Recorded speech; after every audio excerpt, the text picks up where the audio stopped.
Pemerintah Kabupaten Pd Jaya Senin pagi mulai mengaktifkan kembali sekolah yang terhenti akibat wabah corona. Meski sekolah diaktifkan kembali, hanya 40% siswa yang hadir untuk mengikuti proses belajar mengajar.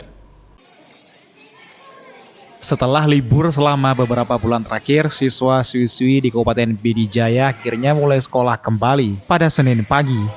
Para siswa-siswi terlihat gembira karena bertemu kembali dengan teman-teman mereka.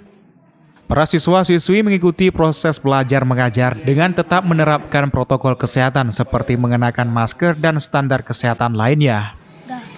Belum. Masih belajar tentang corona tentang jaga jarak, pakai masker, itu belajarnya. Cuci tangan yang bersih, dia harus cuci tangan di air mengalir.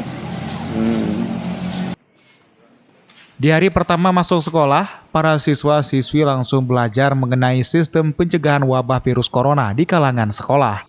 Meskipun kehadiran para murid di hari pertama hanya sekitar 40% saja, para siswa-siswi juga diajarkan cara mencuci tangan serta mengenakan masker. Para murid duduk dengan menerapkan physical distancing untuk tetap mengikuti protokol kesehatan. Sebagian guru juga mulai hadir dan setiap sekolah hanya terlihat beberapa guru saja yang sedang mengajar para murid di kelas-kelas. Hari ini, Bu? Dua orang cuma? ya. Ini untuk kelas berapa ini, Bu? Ini kelas 3. Kelas 3.